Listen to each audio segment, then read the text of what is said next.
ladies and gentlemen. John Kelly for Options University on Friday, September 23rd, 2011. First, the disclaimer, trading can be risky and good evidence this week.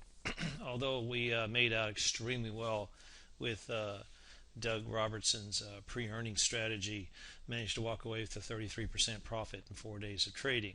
Not bad.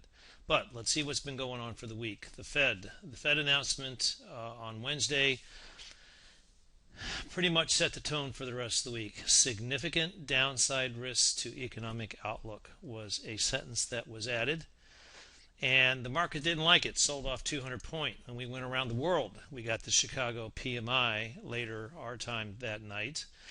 And it was down for the third month in a row. Then as the sun came up in Europe, they found out that France, the PMI in France, had gone below 50, which is considered minimum for continued growth and expansion for the first time in 2 years. By the time it got to the United States, we were down hundreds of points.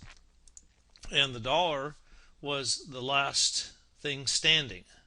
So the dollar for 2 days now has shot up. As much as the Fed and the U.S. government is trying to destroy the dollar, it is now the tallest midget standing in the room of currencies.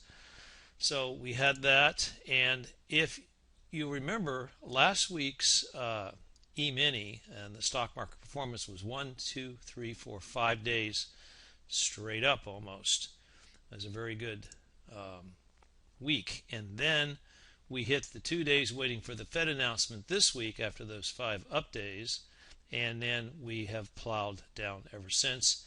And you notice the channel I drew that we topped out and almost topped out here earlier this week. And then the bottom of this channel with the August 9th low of 1077, we have come down to that once, twice, almost 3 times.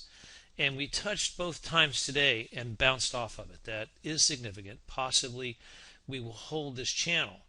But the 200-day is now starting to downslope, and the 50 is definitely in a downslope.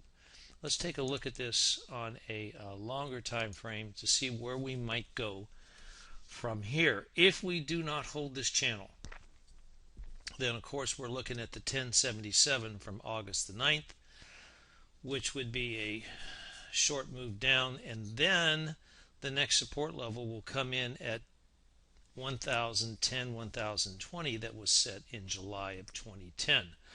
So in light of that, where is the VIX? Because this is the fear index, which will reflect what the market's doing. And remember last Friday I said, or Sunday night, I mentioned that the VIX had come down to a support level and was also had touched that day. The 50-day moving average had come off of it and more than likely would go up from there.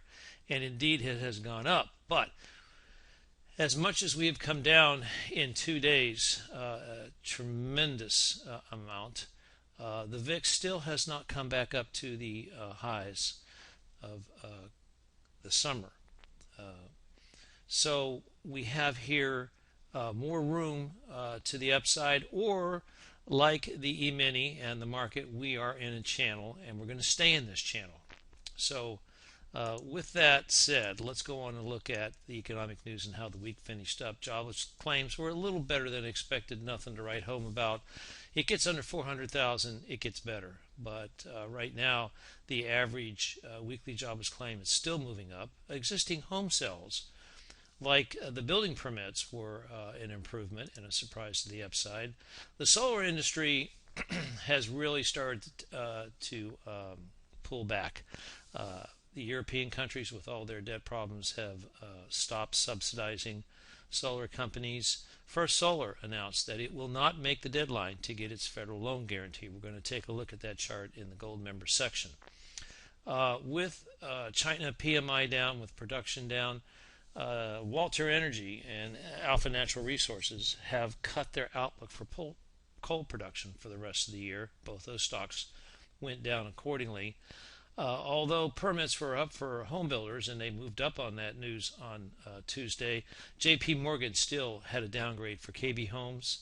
Under Armour downgraded by Needham, and Urban Outfitters, Wedbush, put them to an underperform. If we go to earnings, it doesn't look much better. KB Homes did miss on their estimates.